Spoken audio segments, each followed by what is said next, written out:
Lord. Oh my goodness. All right. Well, good morning. It is 9:57 a.m. on day 9. A little bit later than I wanted to get started, but honestly, I'm not that upset about it considering the fact that I didn't get here till 2 o'clock this morning. That's not quite 8 hours of sleep, but I feel refreshed this morning. I definitely feel like I got enough sleep, unlike many other times when I've car camped. So this is not a bad thing. Really nice little rest area here. I am just outside of Alexandria. Yeah, Alexandria, Minnesota. Alexandria, Minnesota. A lot of really nice people here. They're actually, I talked to 2 different people here this morning already, and they seem like really nice and friendly. Minnesota people seem like nice and friendly in general, so pretty great place. I also didn't feel like I had anyone come up, and my sentry mode wasn't triggered like it was last night. So that's good. All right, so gonna head over to the supercharger. I'm trying to see if there's anything else over here in terms of stores. It looks like there's a grocery store. That might be it. I kind of have a feeling traveling through this part of the country that, because a lot of the superchargers through Canada were places like Calgary, Winnipeg.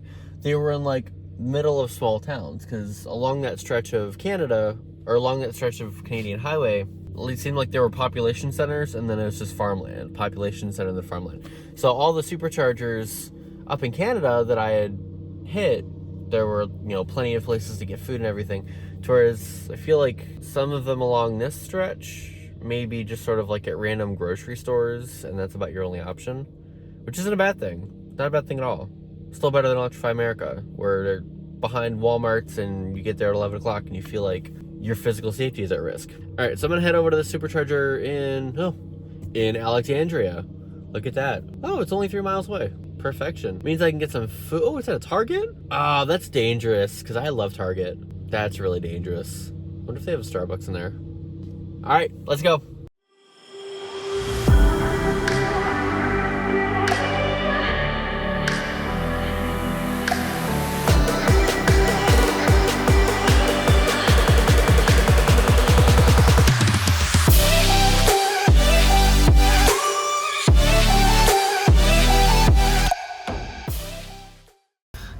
All right, so it's windy as heck outside, but we're here at the Alexandria supercharger.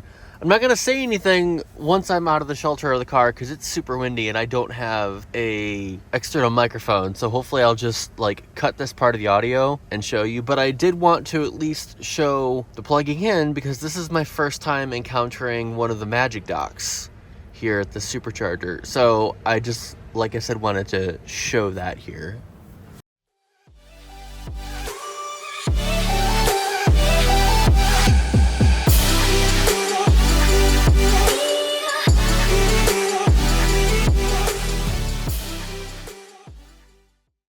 All right, so we're gonna charge up to 70%. Not too fast, because it didn't really have a whole lot of time to precondition the battery, but still 25 minutes remaining. So I'm gonna run across the street to the Starbucks over there on the other side of this very busy looking street, Avenue Highway thing, and grab some food.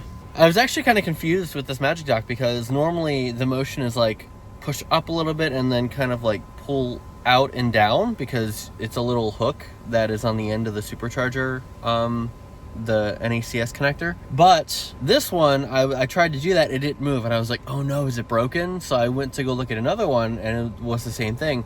So I came back to this one and looked at it, I was like, oh wait, it looks different.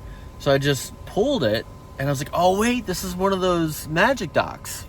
So the magic dock is what a vehicle like a Chevrolet Bolt or a Hyundai Ioniq 5 or 6 would use to charge at a supercharger. They would go on the Tesla app and they would select charge my non-Tesla, and it would give them select locations where they could use the magic dock. And if you select that, I believe you push in on the entire apparatus once you've selected that you want to charge your non-Tesla, and then the whole thing comes out. I've never used it myself, but I've watched YouTube videos on it. It seems really cool, actually. So yeah, I've owned quite a few electric vehicles myself. I've actually owned 2 Ioniq 5s. Maybe I'll tell that story at some point today or tomorrow. I've owned a Chevy Bolt. I've owned multiple Prius Primes. I know it's not fully electric, it's plug-in hybrid, but still, you know, gateway. I owned a Volkswagen e-Golf. That one was interesting because I believe that was 2016, or no, 2015. I think that was 2015. And the e-Golf that I had did not have DC fast charging, and it was the SE, not the SEL. So it didn't even have the LED headlights or like the leather interior, which was kind of strange because you'd think that you'd want an electric vehicle to have the most efficient headlights and everything that you could. It was a great little car. Like, that was my first Volkswagen, and when I realized that the e-Golf wasn't going to work for me, I ended up trading it in for a regular Golf, SEL, with all the bells and whistles. But that car, I love that car, but the problem was it only had a 90-mile range, didn't have a heat pump, and it didn't have, at least to my recollection, I could be wrong, I don't think it had much in the way of a battery conditioning system, or like a battery, like, thermal management system. I think it had something, but it's definitely not as advanced as what's on the market now. So I frequently drive to Boston. I live in Western Massachusetts during the wintertime, and then I drive to Boston sometimes for work and all that kind of stuff. So that car couldn't even make the drive to Boston without having to plug in, but it didn't have a DC fast charging ability, so you had to stop at one of the level 2 chargers for a couple of hours just to make it. I did the trip once, got back home, and I realized this isn't gonna work for me, and took it to the Volkswagen dealer, and luckily I leased it, so it was easier to get out of. And I just traded it in for a normal Golf, which I love that Golf too. That 1.8 liter that was in that Golf that I had was amazing. All right, well, now that I've killed time unnecessarily, I'm gonna run over, grab some breakfast, make my protein drink, and yeah, see you back here. All right, so I decided against walking because it is ridiculously windy out there, and I got like 3 feet away from the car. I was like, nope, not doing this. So got a minute left, gonna wait till this is done, and then I'm gonna go unplug. But look at this price, 38 cents per kilowatt hour, only $14 to go from 20% to 70%. Not too bad, not too bad. I'm very curious what the total is going to be in terms of charging for this trip, because I know it's going to be significantly less than when I've done it in a gas car. But, well, I guess you don't charge a gas car. I mean, for gas. The words that I'm saying right now make sense, I think. All right, so we're done. Let's go.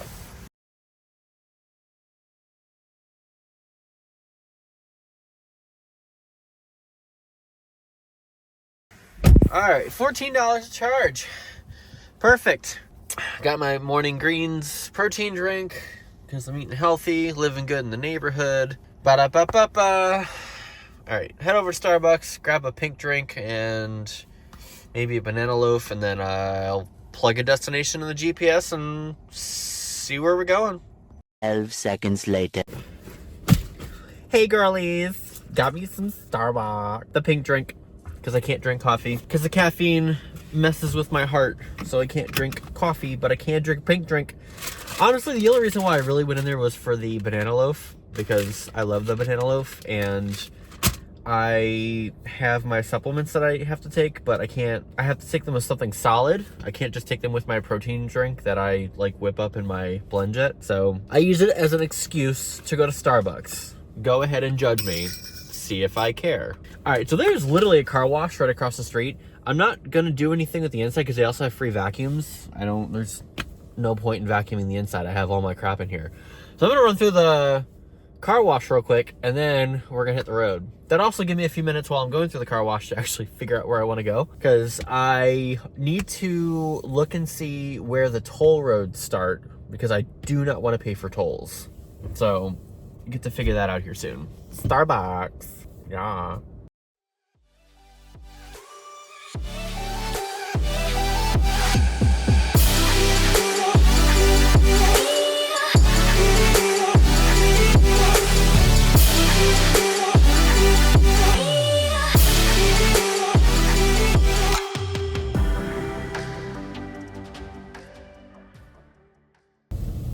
Oh, wasn't that fun? Oh my gosh, that was so much fun. That was the most fun I've had all morning. It actually did a really good job. I'm actually really surprised. Normally those automatic car washes do a pretty terrible job, but that was actually pretty great. So I just plugged in Cleveland, Ohio, because basically from Cleveland, I usually do this whole trip without GPS. I can make the whole trip from like the East Coast to Alaska because it's basically 90 up through Montana. Once you hit Canada, there's only one way to get there. It's the Alcan Highway. But this time around I'm using GPS because obviously I want to make sure that I'm preconditioning for the superchargers, and I want to make sure that I'm taking a route where there are superchargers, to whereas in the past when I'm doing this trip in an internal combustion vehicle, I just get on the road and I drive. I don't have to worry about, where the superchargers are. I don't have to worry about, anything like that. So if I want to take back roads or, put in my GPS and say avoid highways or whatever, which is what I did 2 years ago, I basically did most of the trip as much as I could on back roads. I didn't want to take highways. I could do that.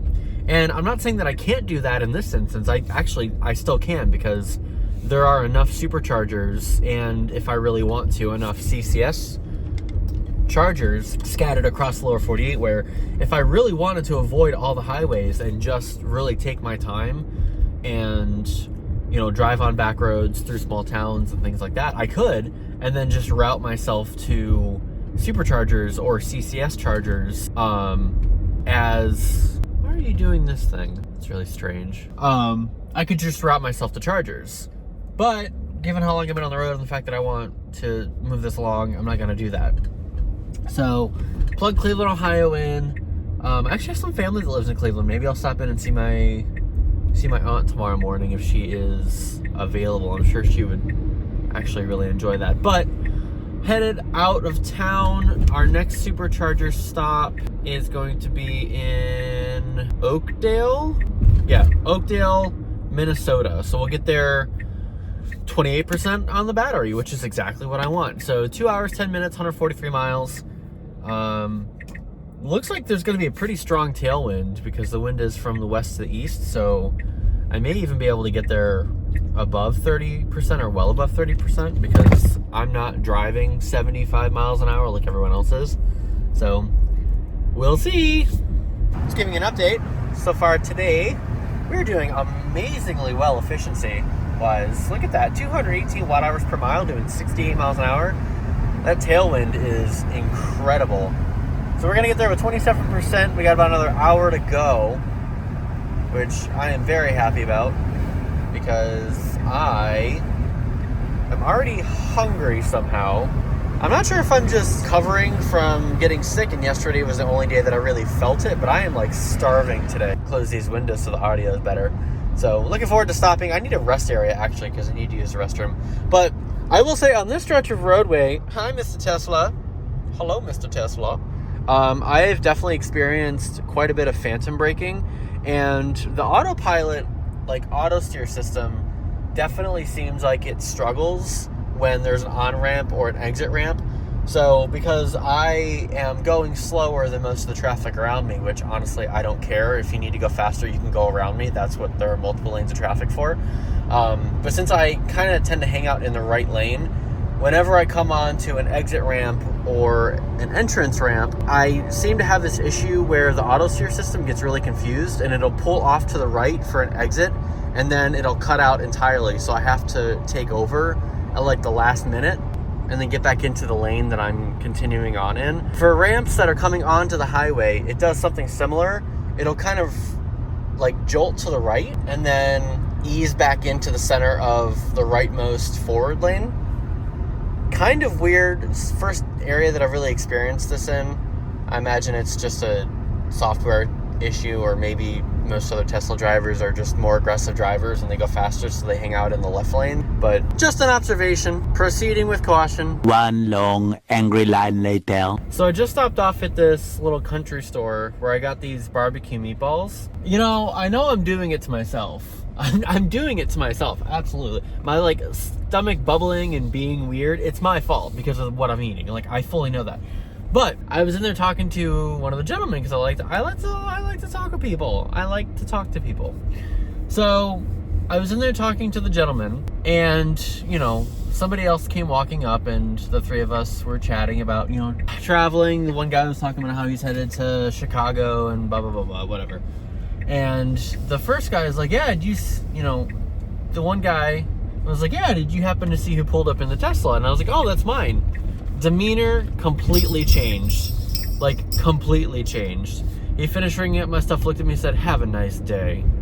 Not as sassy and, aggressively gay as I just did that, because I can't accurately represent the hatred that was in his eyes. But it blows my mind that people can't see past the end of their noses and the narratives that they're fed in the media that they choose to consume regarding, like, the type of people that would purchase a Tesla, the type of people that, any decision that you make, right? In terms of what you choose to purchase, where you choose to go, who you choose to date. It boggles my mind that people can't see that A, everybody has their own reasons, and everybody has their own preferences in terms of what they choose to do, and B, that you don't have to like the decisions that other people make in order to still be respectful and kind to them. And not only that, it's not just about kindness and respect.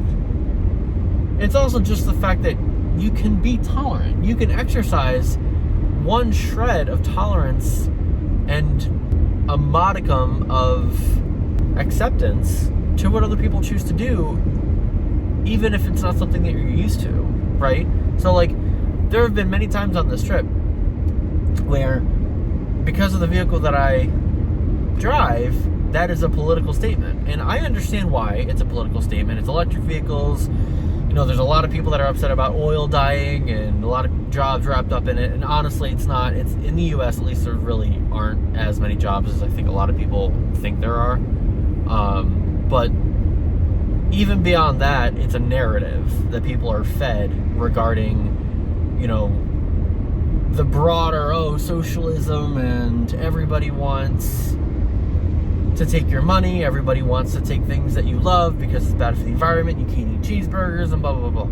And that's not at all what any of this is about. It's about purchasing something that works for your lifestyle and what you want to do. And so I didn't purchase a Tesla because I wanted to save the planet. I know full well that the majority of our electricity in this country, in North America, with the exception of some places in like Canada and the West Coast, come primarily from fossil fuels, natural gas, coal, and gasoline turbines.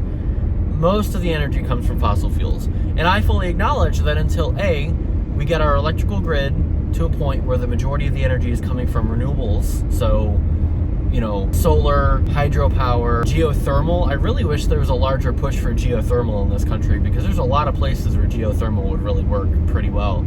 But also wind power as well as wave power. Like, there's a lot of research and R&D going on right now in places like the UK and the European Union, and they're deploying energy generators that utilize waves. So until we get the grid to a point where the majority, if not all of the energy, is coming from low or zero carbon sources, and the supply chain for these things cleans up, because there's still a lot of carbon for the manufacturing of electric vehicles. I mean, you have, the conversation surrounding lithium and cobalt mining for the lithium-ion battery packs. You have the transportation for a lot of these type things.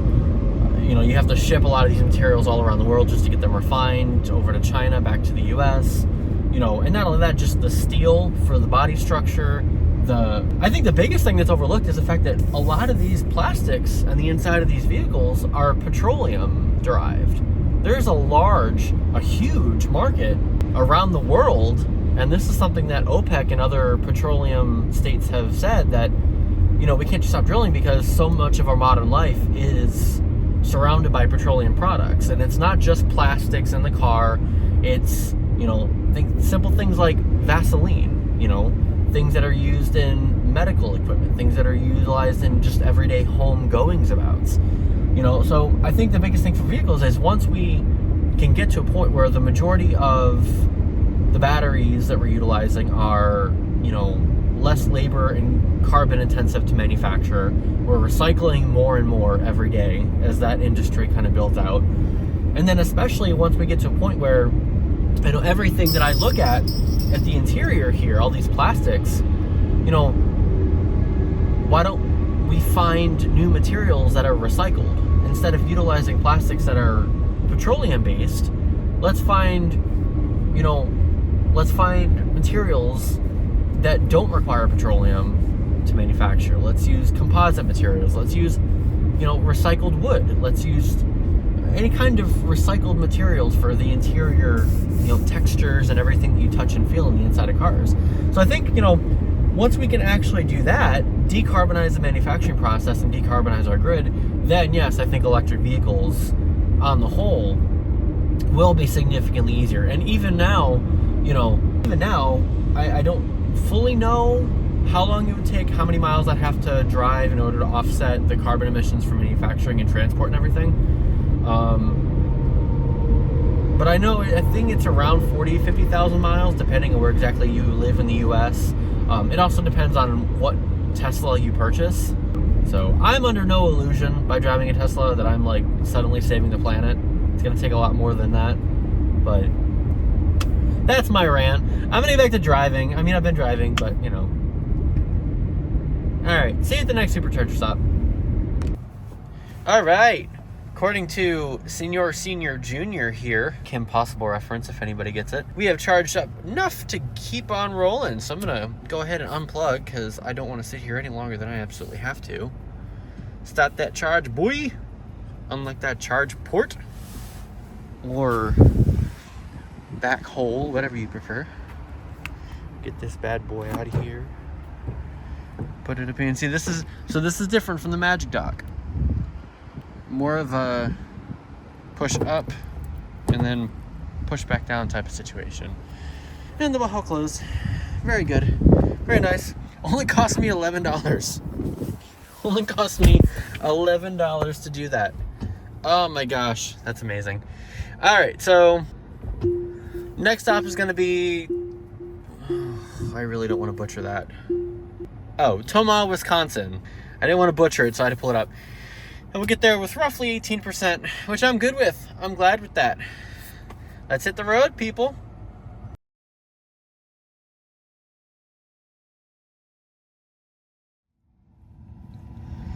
Well, hello. You joined me from Tomah, Wisconsin. Another beautiful city here in the heartland of America. Not too busy. Just a couple Teslas here. So let's get her plugged in. I need to go for a walk. Because, I think I parked too far away for this one. Yeah, I think I parked too far away. All right, give me a second. Hold up.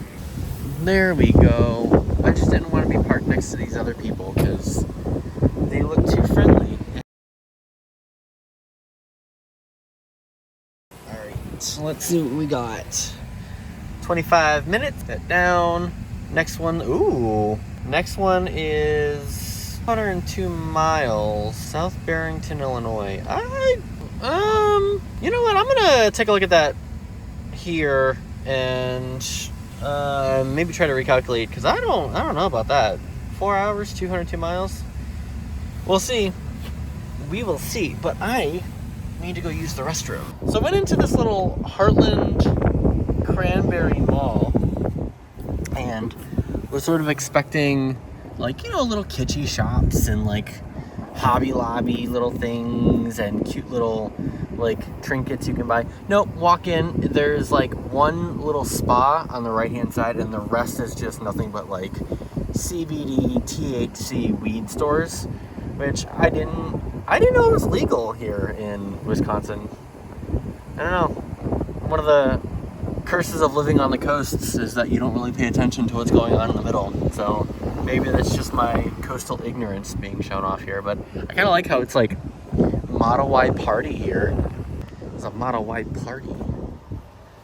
I read somewhere, I think it was info.gov/Australia, I don't remember. But there's a study that said that adults are finding it more and more difficult to make friends. And I feel like we're all Tesla owners, we have a common interest to some extent. Some of us just want to save money. Some of us want to save the environment. Just why can't we all be friends, you know? It's too much fighting, too many big egos. So I think it has decided to add another stop in 30 miles. And then, so I think so it wants to go, okay, so it still has me going to South Barrington, Illinois. But I finally realized that there's no way in living memory that we can make it there without another stop at Mauston. Because before it was saying just go straight to South Barrington. I am planning on stopping in, let's see if it takes us right through it, because that way I don't have to so I am planning on stopping in Madison to take a shower, brush my teeth, get a little bit of exercise, hit the gym, basically, translation. I'm going to Planet Fitness in Madison, okay? So I am planning on stopping there, and then, oh wow, that's quite a distance. I really hope this isn't this is taking me right through downtown Chicago. Well, I guess on the plus side, by the time I get through there, it'll be after 10 o'clock, so traffic won't be terrible, but I really didn't want to go through Chicago. But I have this set as no tolls, so hopefully it doesn't charge me a toll. I'm gonna wait for it to get to 60 or 70%, and then I'm gonna head out. So for some reason, I went above 70%. I went to 72%. I mean, it was only $15, but so Sitna's being naughty, just like how she was running her windshield wipers earlier when it was not raining at all outside. These windshield wipers, man, pardon my French, they be pissing me off. These auto windshield wipers. Anyway, let's get going.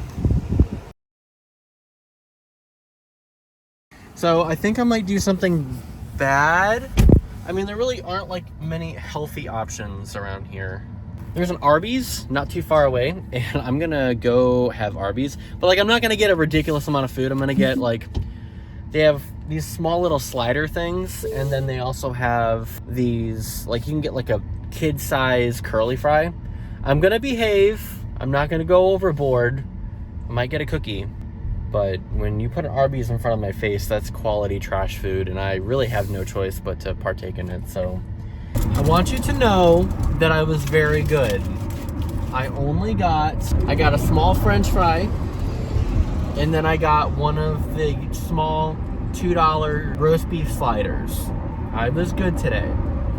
So next supercharger is 165 miles away. I'm gonna look on maps on my phone and see. I think it takes me right past the exit for the Planet Fitness. Hopefully it does, because I really don't want to have to detour too far or do anything like that. But that's the next stop. Ultimately, it's going to be the Planet Fitness in Madison, Wisconsin, or at least one of them, and then on to the supercharger in Rockford, Illinois. So yep, I'll get you some running footage this time. Last time I was listening to a podcast. I'm sorry.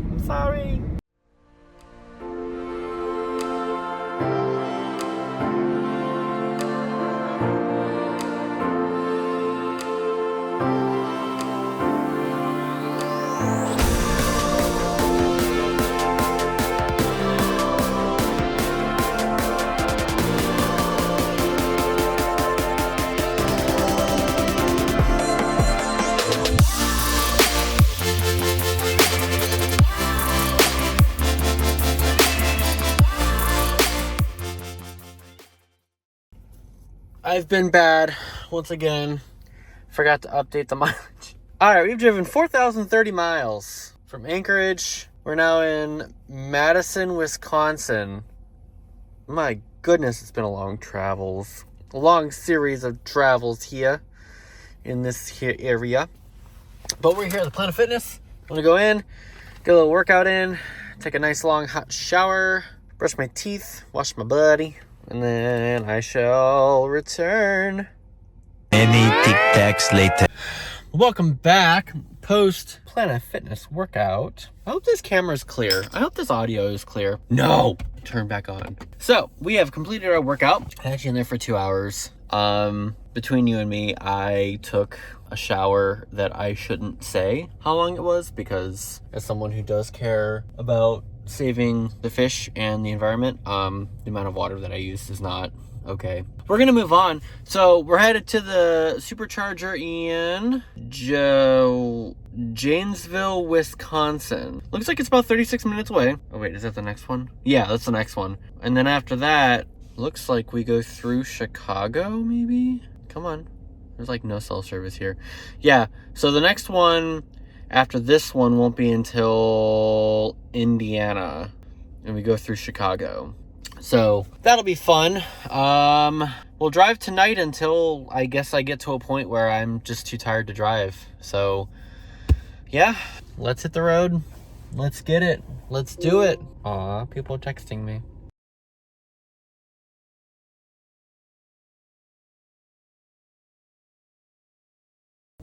All right. Hello again. No. So we are here in Janesville, and this appears to be confused. So it's saying I need to stay here for 45 minutes, but it's charging at 238 kilowatts. I think the system is confused. I think I should probably put in my destination again, because something isn't making sense. Anyway, so I'm gonna charge up to 70% here at Janesville and see what's going on. I didn't do a video of the plugging into the plug because there are several people here that are just sort of hanging out. I'm not sure if they work in the area or if they're waiting for somebody, but there are a couple of people that are just sort of awkwardly hanging around the supercharger, so I didn't want to take any videos or anything. So I will let you know what's going on with this.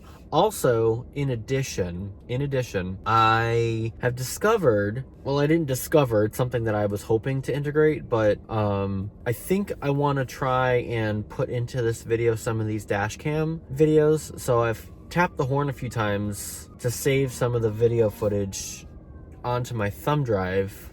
So I'll have to go through tonight and see if I get the view out the front camera, or if it's just the view out the 3 cameras that I can see here, because what I can see here is the back and the 2 sides, so I have to play with that for a little bit. But gonna charge up to 70 and then see what's going on here, because it's not really making any sense. Yeah, because it's saying the next stop is the supercharger in Howe, Indiana, 271 miles away. There's no way that I can make that, so I'm gonna end the trip and then recalculate. So I'll get back to you.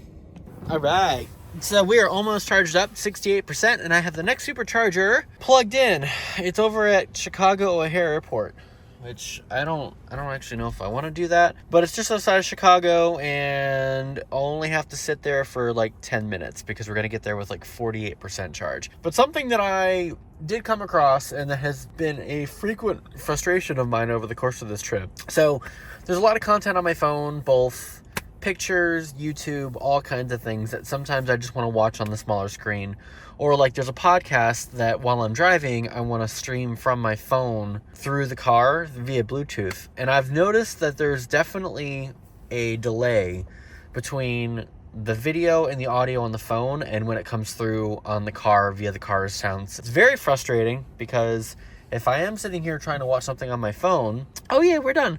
If I'm trying to watch something on my phone and listen to it through the car speaker system, it really bothers me that there's a delay between somebody saying something, like their mouth moving on the screen, and when it actually comes through on the audio system in the car. I find that to be very frustrating. I don't know if there's some sort of update or something I can do to make that less of a problem. Sound off in the comments, let me know. I'm gonna look into it. Yet another thing I get to research, but it's still very frustrating. But only $12.18. That's, considering we went from around 20% to 70%, that's not bad at all. This trip is proving to be very worthwhile. Here we go. Butthole close. Heck yeah. And then up and in there. Absolute perfection. Another successful Tesla supercharger experience. I'm telling you, this has been fantastic so far, and I'm gonna knock on this little white piece of aluminum here that it keeps on going like that.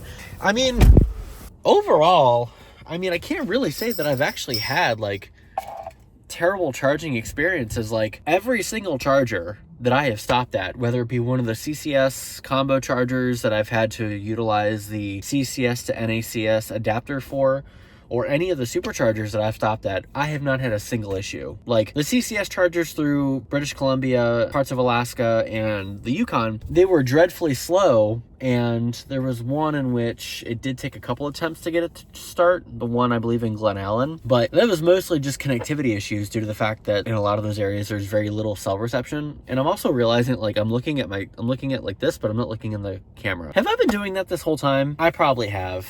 I'm sorry.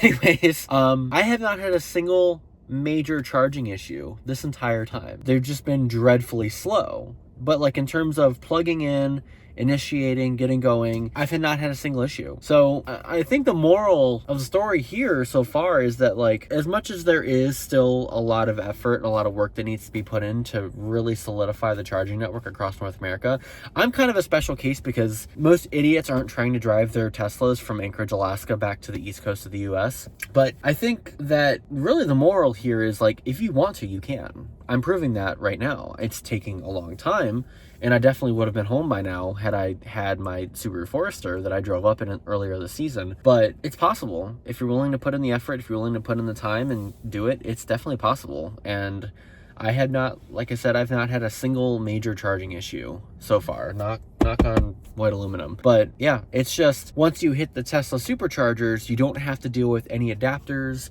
You don't have to deal with any smartphone apps.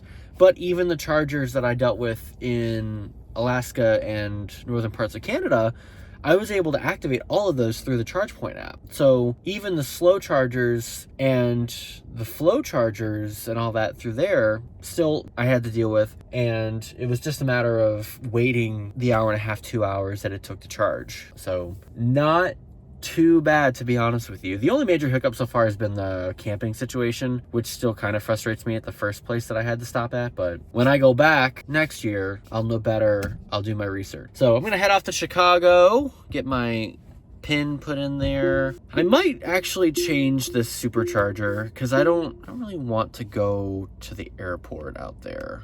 Let's see, what's the price per kilowatt hour?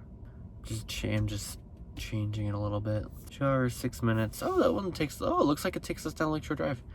Nope, I want that one. Stop. Oh, so this is giving me, hang on, all right. So this is giving me multiple options, which it wasn't really doing before. Oh, well, they just went away. So we're gonna go to this one here. Looks like, what's it called? Supercharger Chicago. What if it'll bring that information screen back up so I can see what it looks like? Edit trip. No. Elston Avenue. I'm gonna cut this for time because. So I looked at, I think it was this one. All right. So I like that it gives you. Looks like it's inside of a car park. Busy times. You know what? I'm just gonna go back to the original one. See, O'Hare. My main thing is I just want to make sure that they're not behind some sort of paywall or like a place where I have to enter into a parking garage and then pay twice, once for the charging and once for the parking garage. All right, so it looks like I'll just go to the O'Hare one, which is where I was navigating to before. 2 hours, 1 minute. All right, we'll get there with 45% charge, 99 miles. Let's go. So I know to some of you, this trip may seem like it's kind of like total chaos because it's not planned out to like the specific destination, or even like the timing isn't really planned out. Like the whole sojourn Chef Boyardee to Banff was entirely unplanned. But I really don't have like a set time when I have to be back in Western Massachusetts for work or anything. So this whole trip is just kind of I have free time, but I don't have free time, if that makes sense. So for tonight, the plans have kind of changed. So a friend of mine that worked with me in Alaska happens to be in Chicago visiting their parents. So I'm actually gonna head out to where they're staying in Chicago and stay the night with them, which would be nice because I'm not sleeping on this mattress. So we're gonna head out there. GPS is saying 110 miles, get there around 12:29 a.m. I'm going to try and speed it up as much as I can because I don't want them to have to wait for me. But that to change a little bit, but also not really, because to be honest with you, I was planning on stopping at Chicago, charging, and then basically as soon as I came across the first rest area on 90, I was planning on stopping and sleeping anyway. So I wasn't planning on continuing that much further past Chicago tonight. So get to Chicago and then get some sleep. Probably won't film any running footage because it's dark, but plans change. What are you gonna do?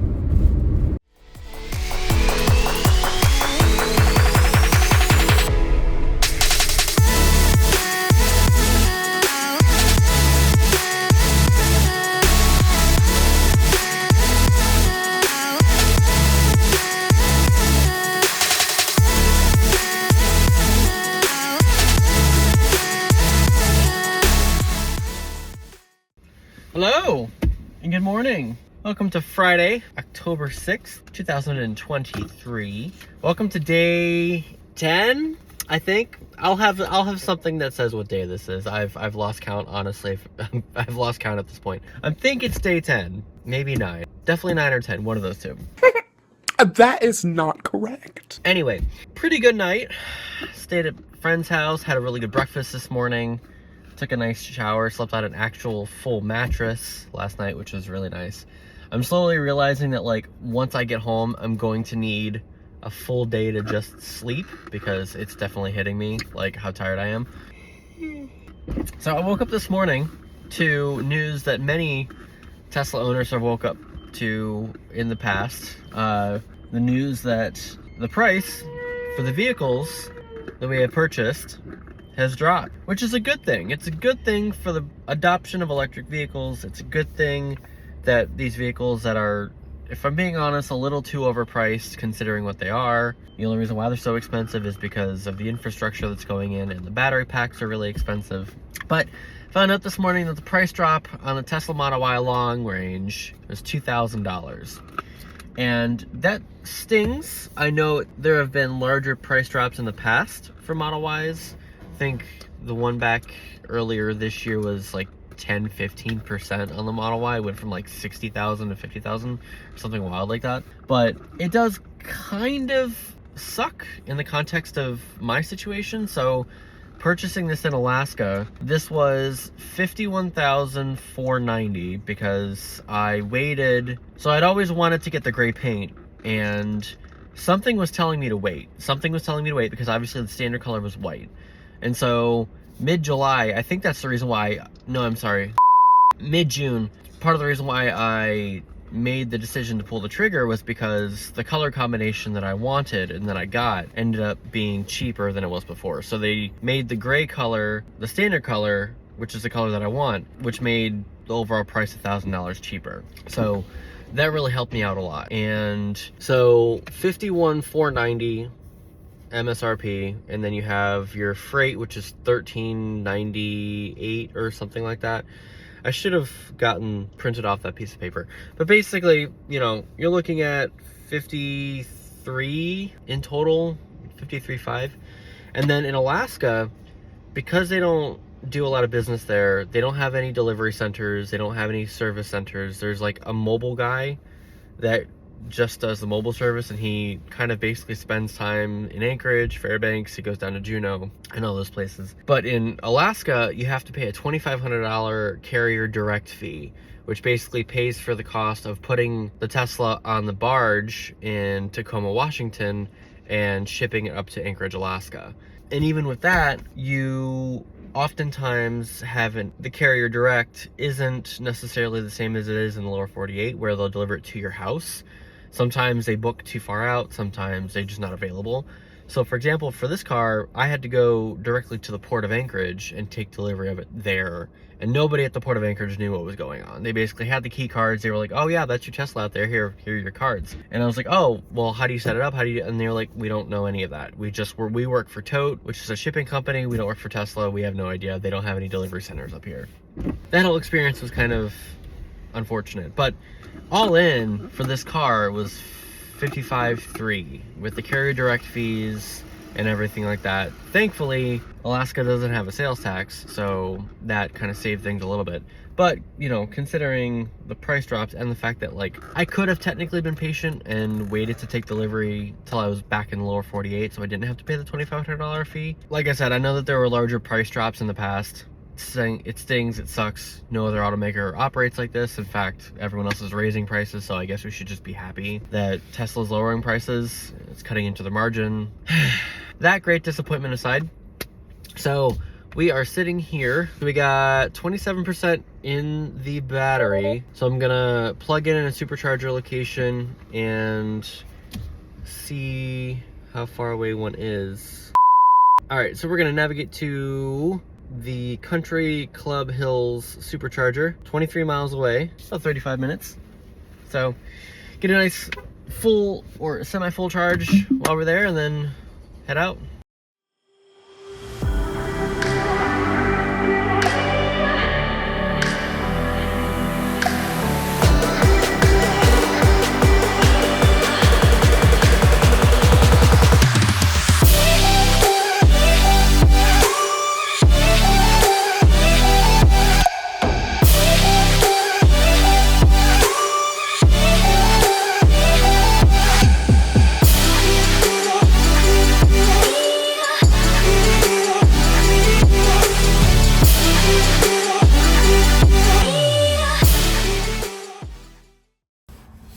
All right, so we're here. 18% on the docket.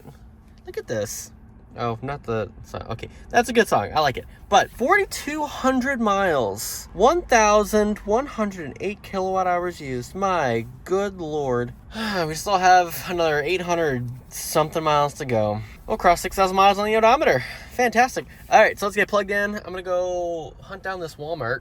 Rumor has it there's a Walmart here. Of course, rumor has it there's a Walmart everywhere. Use the bathroom, grab some water, come back. I'll probably head to Toledo today. Maybe aim for New Jersey. We'll see, because I really don't want to take the 90 through New York, because the 90 through New York is a toll road, and I really don't want to deal with that. So, get plugged in.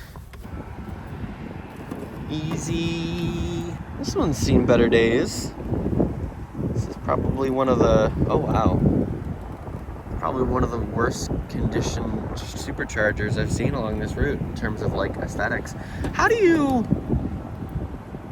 I mean, I guess that makes sense, like all the rubbing there, but luckily I'm pretty sure they replace these cables pretty frequently, so. I don't know why, I just struggle with that. Weird. Starting to charge. Cool, 25 minutes. All right, check back in with you in a bit. Look at this, only $11 to get up to 70%. I am absolutely in love with this. This is amazing. Pull it out. Butthole. Thank you. And put it in there like it goes. I'm sorry if any of this video footage is not ideal. I'm still getting the hang of this. I'm not a videographer. All right, so let's go ahead and let's plug in Toledo, Ohio, 216 miles. You're not gonna route me to any superchargers? So this annoys me that it doesn't default to north. Amherst, Massachusetts. Oh, it's gonna route me through Canada. Oh, cool, and it's not taking me via the Mass Pike. Oh, perfection. Which is exactly what I wanted, because I do not want to be taking the Mass Pike or any kind of toll roads. Oh, this is going to be fantastic. All right, let's head out. 167 miles to go. 16% when we get there. Absolute perfection. So every Walmart that I've gone into, and I've only gone into a handful of them, but every Walmart is like radically different. So this one here, dumb that I'm going to sit there and try to hold it. Looks like this route is actually going to take me through Niagara Falls anyway, so I get to go through pure Michigan. So we'll get to the next supercharger in Marshall, Michigan at around 1:30. It's 10:48 right now, so about 3-hour drive. Probably make a stop or two, restrooms. I already feel the need to use the restroom. I drink a lot of water, so put on that music and enjoy.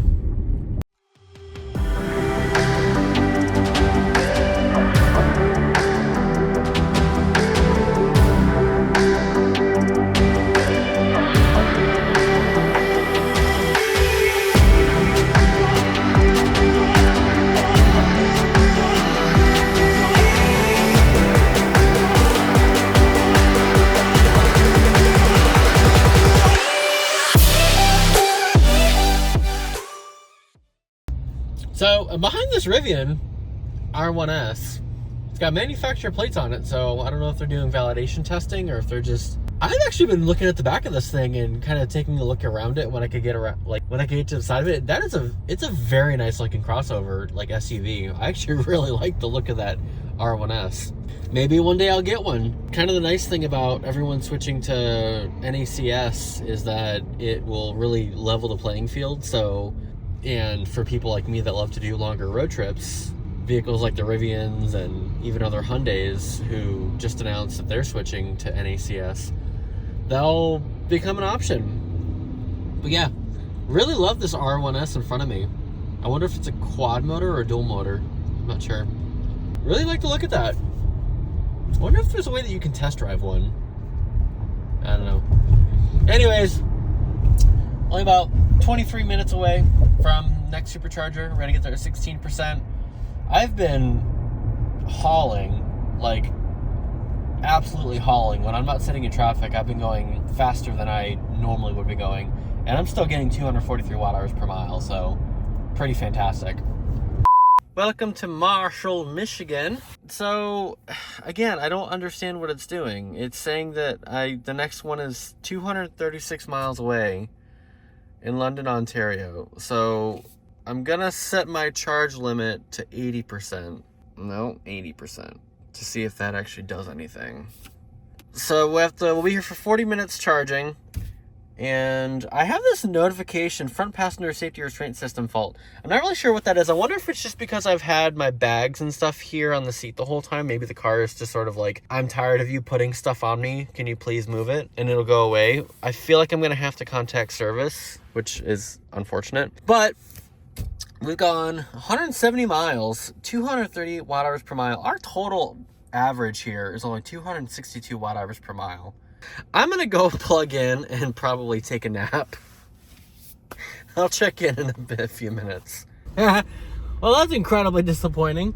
I just filmed an entire thing and I didn't hit record. I thought I did. So, moral of the story is we're at 80% and we're going to London, Ontario. So we're going back into Canada, which honestly I'm not that sad about because these US roads are horrible. So I'm glad to be going back into Canada.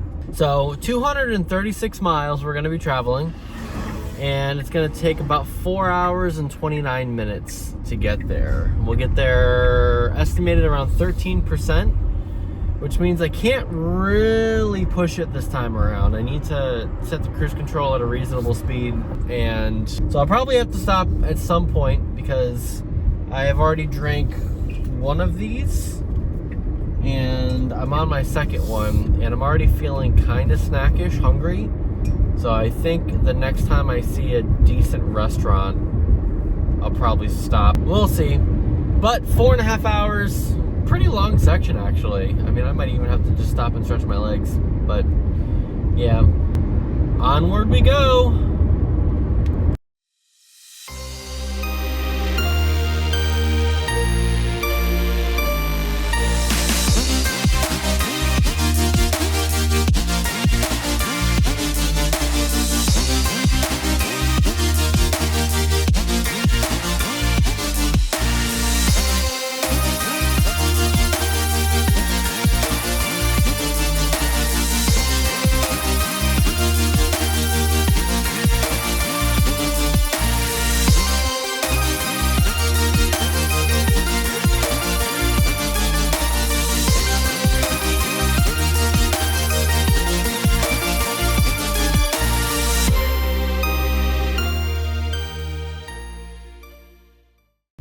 All right, we're back in Canada, Windsor, Ontario.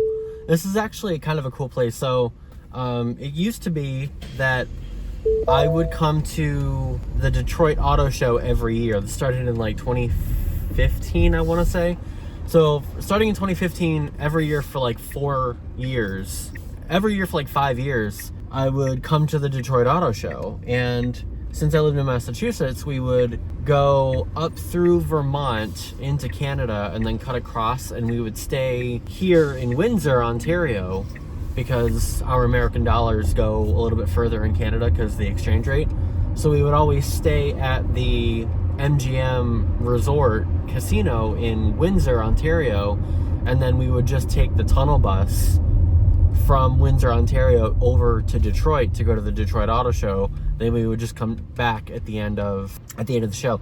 And you know, when I say we, usually just me, friends, whoever wanted to join me. One year I did it by myself, which honestly was probably my favorite year, because most of the people that I've brought with me to the Detroit Auto Show, this was back when it was in, they didn't want to come to the Detroit Auto Show because it was cold, which understandable, but also they had zero interest in cars, which is probably more understandable. So the year that I did this on my own, I actually had a lot of fun. I was driving a Volkswagen Golf, and that thing was fun. And then that year, I think was the year that they showed off the...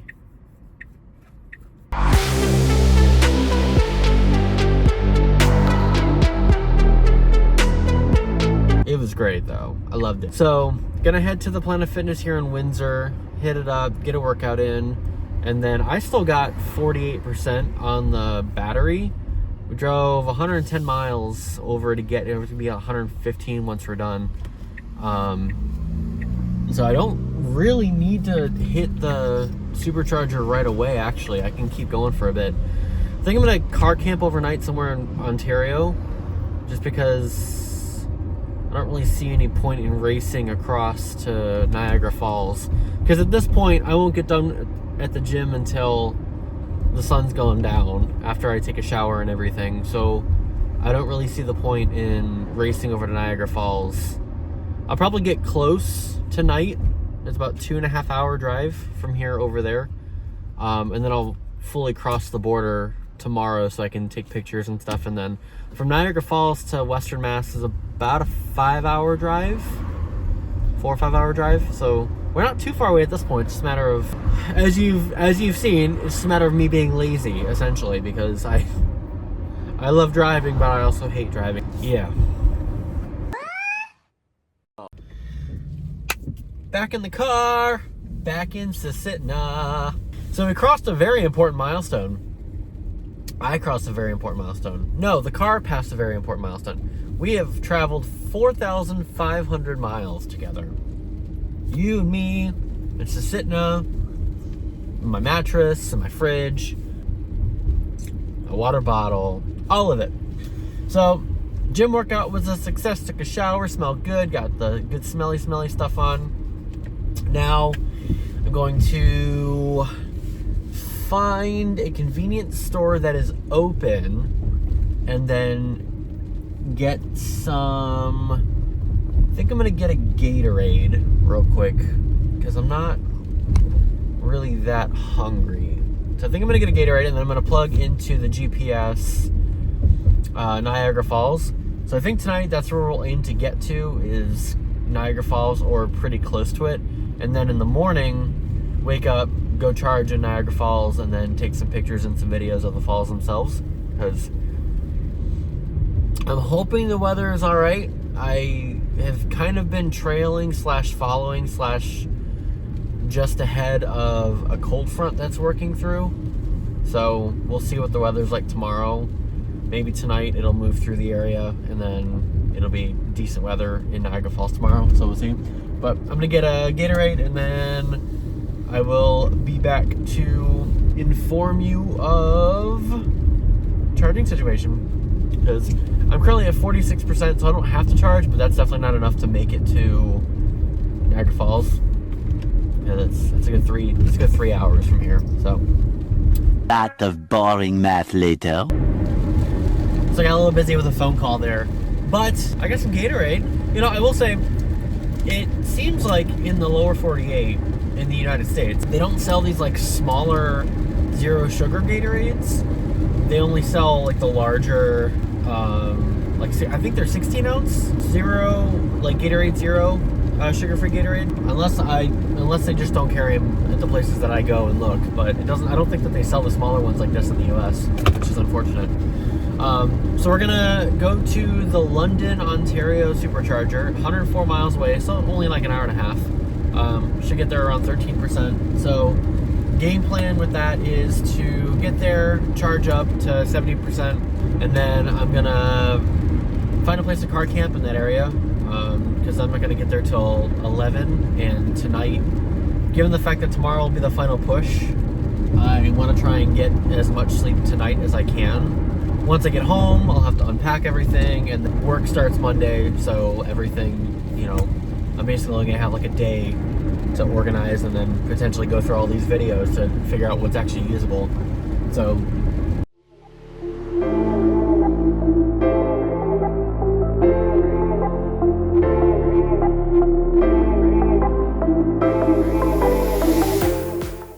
welcome to London, Ontario. So we have arrived with 10% battery. We did 229 miles on this charge. So we went from 80% to 10% in 229 miles.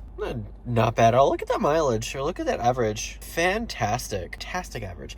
So we're going to sit here and charge up. I'm just going to go to 70%, just to go to 70%. I know that along this stretch of highway, Ontario has multiple rest areas.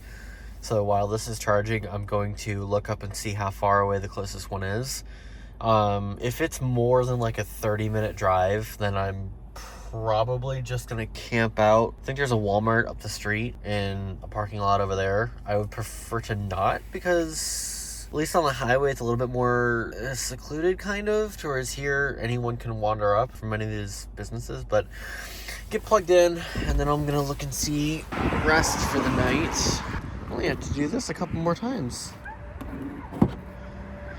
See, and there are children chasing cars over here. Fully chasing cars. This is why I don't want to camp out in parking lots, because they're just children running through parking lots. Okay. All right. I am getting so over this trip. All right, so it's saying here that we're gonna go 120 miles. It's only 2 hours to Niagara, so that's why I'm saying, like, drive 20-30 minutes, sleep, and then it'll be nothing to get up in the morning, drive an hour and a half to get to Niagara, take some pictures and stuff, and then continue on. So I'll get charged to 70%, and then One long, angry line later. all right, just saw it tick over there, 70%. We were at 69%. It was a great time. It was very nice, but wanted to let it go all the way to 70. So $29 Canadian. It does seem like charging is a smidge more expensive in Canada than in the US, so I may have actually financially been better off going across the US, but that was boring. I don't want to do that. It is what it is. But let's go unplug. Come over here. Closey close. And then put this bad boy back. Just like that. That was $21 USD. It just came across my Apple Card on my phone. Alright, so there's a rest area about 25 miles up the highway. So I'm going to drive up there and camp out for the night where I'm at. I'm so looking forward to spending an entire day on Sunday just laying in bed and doing absolutely nothing. Because you'd think, oh, he's just traveling, he's just driving, he's not doing anything. Well, apparently driving and being positioned and all that stuff apparently does have like a physiological and emotional effect. So that is to be taken into consideration. 10 seconds later. Alright, so we're here at this en route outside of Woodstock here in Ontario. So we got here with 61%. It was only 25 miles off the road, so not too bad. Alright, we'll get we're going to get there with plenty of range in the morning. 40%. I'm going to go ahead and throw this into camp mode. Call this day fin, complete, successfully done, if you will. I'm going to crawl back here into my little sleepy space and put up all my privacy blinders. Of course, I'm choosing the last night, hopefully, that I car camp in this car in this trip to talk about this. But I actually do have blinders that go up in all the windows. And then I have one that I string across the front here from one side to the other so that no one can see me sleeping. It just makes me feel better. So, all right, 12:17. I'm going to call it a night. I will see you in the morning.